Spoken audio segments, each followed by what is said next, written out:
Bible मुक़द्दस की 31वीं किताब अब्दिया की किताब मुख्तसर तारुफ।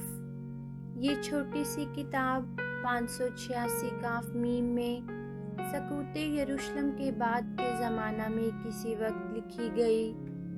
उस वक्त जनूब मशरिक में यहूदा का पुराना दुश्मन अदूम यरूशलेम के ज़वाल पर खुशियाँ मना रहा था। उसने यहूदा की शिकस्त हाली से फ़ायदा उठाकर हमला आवर की मदद की और शहर को लूटा।